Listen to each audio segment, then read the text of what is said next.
നമസ്കാരം, 140 ന്യൂസിലേക്ക് സ്വാഗതം. സംസ്ഥാനത്തെ കാലവർഷ സാഹചര്യം നിയന്ത്രണ വിധേയമെന്ന് മുഖ്യമന്ത്രി. സംസ്ഥാനത്തെ മിക്ക ജില്ലകളിലും കാലവർഷ സാഹചര്യം നിലവിൽ നിയന്ത്രണ വിധേയമെന്ന് മുഖ്യമന്ത്രി വി.ഡി. സതീശൻ. സംസ്ഥാനത്തൊട്ടാകെ പ്രവർത്തിക്കുന്ന 316 ദുരിതാശ്വാസ ക്യാമ്പുകളിലായി 11,018 പേരാണ് കഴിയുന്നത്. ദുരിതബാധിത പ്രദേശങ്ങളിൽ ഫയർഫോഴ്സ് സംവിധാനങ്ങളെയും NDRF സംഘങ്ങളെയും രക്ഷാപ്രവർത്തനത്തിനായി സജ്ജമാക്കിയിട്ടുണ്ട്.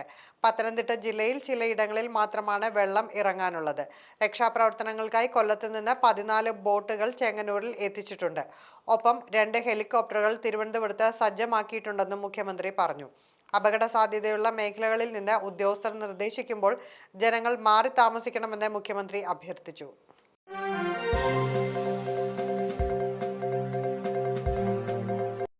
വിമാനം ലാൻഡിങ്ങിനിടെ ചിറകിനോട് തൊട്ടുരുമി അജ്ഞാത വസ്തു പായുന്നത് കണ്ടതായി പൈലറ്റ്. ലണ്ടൻ ഗാറ്റ്വിക് വിമാനത്താവളത്തിന് സമീപം ഡിസ്ക് ആകൃതിയിലുള്ള വസ്തു കണ്ടതായി പൈലറ്റിന്റെ അവകാശവാദം. വിമാനം ലാൻഡ് ചെയ്യാൻ തയ്യാറെടുക്കുന്നതിനിടെയാണ് A319 വിമാനത്തിന്റെ പൈലറ്റ് നിഗൂഢമായ ഒരു വസ്തുവിനെ കണ്ടതെന്ന് വാർത്താ ഏജൻസി റിപ്പോർട്ട് ചെയ്തു. ഔദ്യോഗിക സുരക്ഷാ റിപ്പോർട്ടുകൾ പ്രകാരം വിമാനം റൺവേ ലക്ഷ്യമാക്കി താഴ്ന്ന് പറക്കുന്നതിനിടെയാണ് വിമാനത്തിന്റെ വലത് ചിറകിന് തൊട്ടടുത്തുകൂടി ഡിസ്ക് ആകൃതിയിലുള്ള ഈ വസ്തു കടന്നുപോയത്. സസെക്സ് ഗ്രാമീണ മേഖലയ്ക്ക് മുകളിലൂടെ വിമാനം താഴേക്ക് ഇറങ്ങുന്നതിനിടെയാണ് സംഭവം നടന്നത്.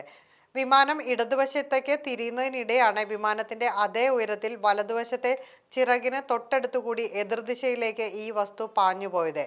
നൂതന സാങ്കേതിക വിദ്യയുള്ള ഏതെങ്കിലും ഡ്രോൺ ആയിരിക്കാം ഇതെന്നാണ് പൈലറ്റിന്റെ പ്രാഥമിക നിഗമനം. വിമാനം ഇതിനകം തന്നെ തിരിയുന്ന ഘട്ടത്തിലായിരുന്നതിനാൽ പൈലറ്റിന് പെട്ടെന്ന് അപകടം ഒഴിവാക്കൽ നീക്കങ്ങൾ നടത്തേണ്ടി വന്നില്ല. വിമാനങ്ങൾ തമ്മിൽ ആകാശത്തെ കൂട്ടിയിടിക്കാൻ സാധ്യതയുള്ള സാഹചര്യങ്ങളെക്കുറിച്ച് അന്വേഷിക്കുന്ന UK എയർപോർട്സ് ബോർഡ് സംഭവത്തിൽ വിശദമായ പരിശോധന നടത്തി. ബീഹാറിൽ ബങ്കിപ്പൂർ ഉപതെരഞ്ഞെടുപ്പിൽ BJPക്ക് കാലിടറുന്നു. ജൻ സുരാജ് പാർട്ടി സ്ഥാനാർത്ഥി പ്രശാന്ത് കിഷോറിന് മുന്നേറ്റം. ബീഹാറിലെ ബങ്കിപ്പൂർ നിയമസഭാ സീറ്റിൽ നടന്ന ഉപതെരഞ്ഞെടുപ്പിൽ BJPക്ക് വൻ തിരിച്ചടി. BJP സ്ഥാനാർത്ഥിയെ അട്ടിമറിച്ച് ജൻ സുരാജ് പാർട്ടി സ്ഥാപകനും തെരഞ്ഞെടുപ്പ് തന്ത്രജ്ഞനുമായ പ്രശാന്ത് കിഷോറിന്റെ മുന്നേറ്റം. സിറ്റിംഗ് MLA ആയിരുന്ന BJP ദേശീയ അധ്യക്ഷൻ നിതിൻ നബീൻ രാജ്യസഭയിലേക്ക് തിരഞ്ഞെടുക്കപ്പെട്ടതിനെ തുടർന്ന് ഒഴിവ് വന്ന സീറ്റിൽ നടന്ന ഉപതെരഞ്ഞെടുപ്പിലാണ് പ്രശാന്ത് കിഷോർ മുന്നേറുന്നത്.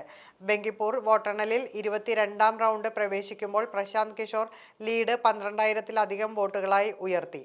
BJPക്കായി മത്സരിച്ച ധീരജ് കുമാർ സിൻഹയാണ് 2ാം സ്ഥാനത്ത്. RJD സ്ഥാനാർത്ഥി രേഖ കുമാരി 3ാം സ്ഥാനത്താണ്.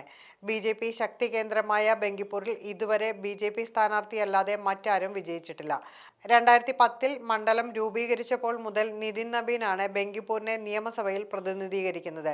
2025-ലെ ബീഹാർ നിയമസഭാ തെരഞ്ഞെടുപ്പിൽ 51,936 വോട്ടുകൾക്കായിരുന്നു നിതിൻ നബീന്റെ വിജയം.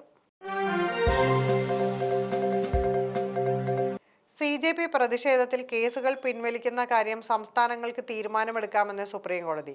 ഡൽഹി ജന്തർ മന്ദറിൽ നീറ്റ് ചോദ്യപേപ്പർ ക്രമക്കേടുമായി ബന്ധപ്പെട്ട് CJP പ്രതിഷേധത്തിൽ രജിസ്റ്റർ ചെയ്ത കേസുകൾ പിൻവലിക്കുന്നതിൽ സംസ്ഥാനങ്ങൾക്ക് തീരുമാനമെടുക്കാമെന്ന് സുപ്രീം കോടതി. പ്രതിഷേധക്കാർക്കെതിരെ FIR രജിസ്റ്റർ ചെയ്തിട്ടില്ലെന്ന് കേന്ദ്രം സുപ്രീം കോടതിയെ അറിയിച്ചു. ഇതിന് പിന്നാലെയാണ് കോടതി നിർദ്ദേശം. പാർലമെന്റിലേക്ക് നടത്തിയ മാർച്ചുമായി ബന്ധപ്പെട്ട സംഭവങ്ങൾ അന്വേഷിക്കാൻ സുപ്രീം കോടതി മുൻ ജഡ്ജിയുടെ നേതൃത്വത്തിൽ ഉന്നതാധികാര സമിതി രൂപീകരിക്കുമെന്ന് ചീഫ് ജസ്റ്റിസ് സൂര്യകാന്ത് ജസ്റ്റിസുമാരായ ജോയ് മല്യ ബാഗ്ചി, V മോഹന എന്നിവരടങ്ങിയ ബെഞ്ച് അറിയിച്ചു. പ്രതിഷേധത്തിനിടെ പോലീസ് ബലപ്രയോഗം നടന്നുവെന്ന ആരോപണത്തിൽ കോടതി ആശങ്ക പ്രകടിപ്പിച്ചു. ബലപ്രയോഗം നടത്തിയ പോലീസ് ഉദ്യോഗസ്ഥന് ആവശ്യമായ സംരക്ഷണം നൽകരുതെന്നും പറഞ്ഞ ചീഫ് ജസ്റ്റിസ് വിദ്യാർത്ഥി പ്രതിഷേധത്തിന്റെ മറവിൽ കൊടും കുറ്റവാളികൾക്ക് സംരക്ഷണം നൽകരുതെന്നും ഓർമ്മിപ്പിച്ചു.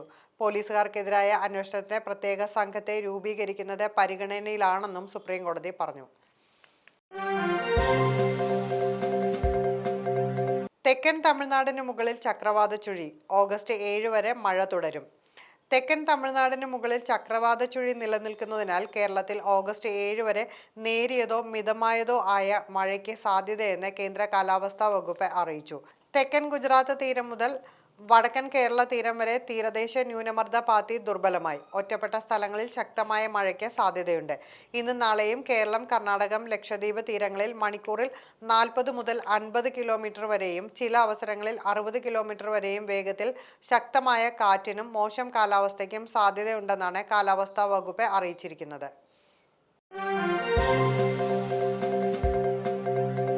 തെറ്റായ വാർത്തകൾ പ്രചരിപ്പിച്ചാൽ കർശന നടപടി. ഡാമുകളിൽ ജലനിരപ്പ് കുറവെന്ന് മുഖ്യമന്ത്രി. അണക്കെട്ടുകളിൽ നിന്നും വെള്ളം തുറന്നുവിടുന്നു എന്നതുൾപ്പെടെയുള്ള തെറ്റായ വാർത്തകൾ പ്രചരിപ്പിക്കുന്നതിനെതിരെ കർശന നടപടി സ്വീകരിക്കുമെന്ന് മുഖ്യമന്ത്രി വി.ഡി. സതീശൻ പറഞ്ഞു. ജനങ്ങളിൽ പരിഭ്രാന്തി പടർത്തുന്ന തെറ്റായ വാർത്തകൾ സമൂഹമാധ്യമങ്ങളിലൂടെ പ്രചരിപ്പിക്കുന്നത് ശരിയല്ലെന്നും മുഖ്യമന്ത്രി അറിയിച്ചു. പ്രധാനപ്പെട്ട ഡാമുകളിൽ ജലനിരപ്പ് കുറവാണെന്നും മൂഴിയാറിൽ മാത്രമാണ് ചെറിയ തോതിൽ പ്രശ്നമുള്ളതെന്നും അദ്ദേഹം വ്യക്തമാക്കി.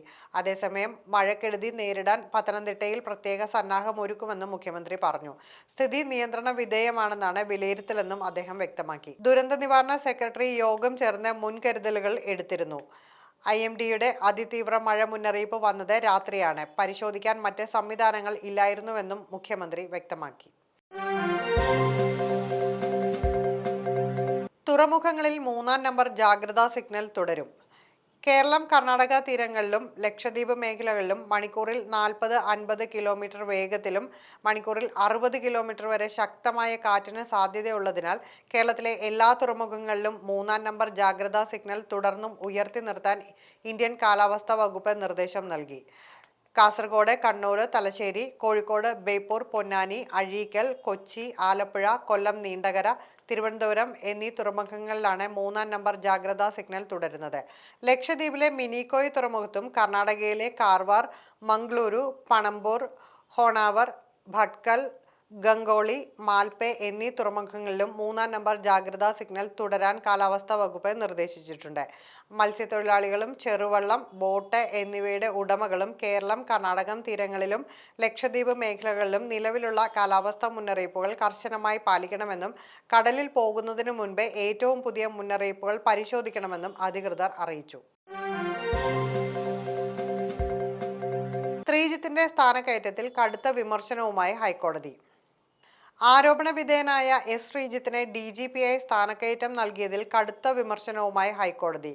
ഹർജി പരിഗണനയിലിരിക്കെ ആരോപണം നേരിടുന്നയാൾക്ക് സ്ഥാനക്കയറ്റം നൽകാൻ എന്താണ് തിടുക്കമെന്നും വിമർശിച്ച കോടതി സ്ഥാനക്കയറ്റം ചട്ടങ്ങൾക്ക് വിരുദ്ധമാണെന്നും വ്യക്തമാക്കി. ADGP-യെ DGP-യായി നിയമിക്കുമ്പോൾ വിജിലൻസ് ക്ലിയറൻസ് വേണമെന്ന നിയമം പാലിക്കാത്തതിലുള്ള അതൃപ്തിയും കോടതി പ്രകടിപ്പിച്ചു. ADGP സ്ഥാനത്ത് ഇരിക്കെ മുൻകൂട്ടി അനുമതിയില്ലാതെ വിദേശയാത്ര നടത്തിയെന്ന ആരോപണങ്ങളും വിവാദങ്ങളും നിലനിൽക്കെയാണ് ആഭ്യന്തര വകുപ്പ് ശ്രീജിത്തിന് സ്ഥാനക്കയറ്റം നൽകിയിരിക്കുന്നത്. ADGP സ്ഥാനത്തുള്ള MR അജിത് കുമാർ സസ്പെൻഷനിലായതാണ് ശ്രീജിത്തിന് ഗുണമായത്. സ്ഥാനക്കയറ്റം ലഭിച്ചെങ്കിലും എസ്. ശ്രീജിത്ത് ജയിൽ മേധാവിയായി തന്നെ തുടർന്നും സേവനമനുഷ്ഠിക്കും.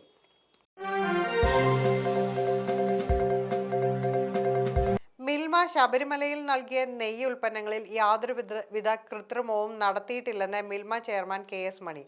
പുറത്തു വന്ന വാർത്തകൾ ബ്രാൻഡിന് വലിയ ദോഷമുണ്ടായെന്നും അദ്ദേഹം പറഞ്ഞു.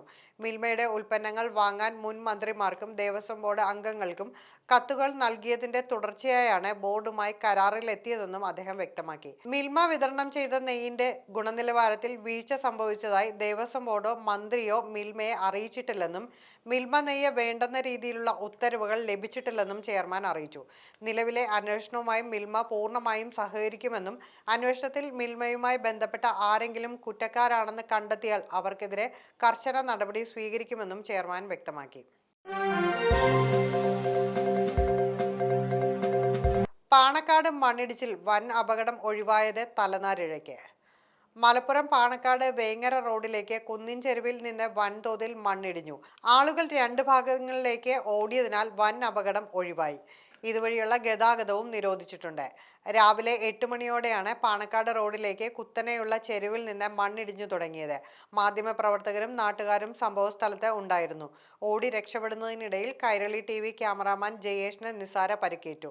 മണ്ണ് ഇടിഞ്ഞു തുടങ്ങിയതു മുതൽ തന്നെ ഗതാഗതം നിരോധിച്ചതും പോലീസ് ഇടപെട്ട ജനങ്ങളെ 2 ഭാഗങ്ങളിലേക്ക് മാറ്റിയതും വലിയ അപകടം ഒഴിവായി. മലപ്പുറം ചെട്ടിപ്പടി സ്വദേശി നൌഫൽ കടക്കാടൻ നടത്തിയ നിർമ്മാണം തീർത്തും അനധികൃതമാണെന്നും മുഖം നോക്കാതെ കർശന നടപടി സ്വീകരിക്കുമെന്നും നഗരസഭാ ചെയർപേഴ്സൺ വ്യക്തമാക്കി. ജിയോളജി വകുപ്പ് നൽകിയ പാറ പൊട്ടിക്കാനുള്ള അനുമതി ജൂൺ 19-നും നഗരസഭ നൽകിയ മണ്ണെടുക്കാനുള്ള അനുമതി ജൂൺ 20-നും അവസാനിച്ചിരുന്നതായി അധികൃതർ അറിയിച്ചു. അനധികൃത നിർമ്മാണത്തിന് നൽകിയ ലൈസൻസ് ഉടൻ റദ്ദാക്കാൻ മന്ത്രി പി കെ കുഞ്ഞാലിക്കുട്ടി നഗരസഭയ്ക്ക് നിർദ്ദേശം നൽകിയിട്ടുണ്ട്.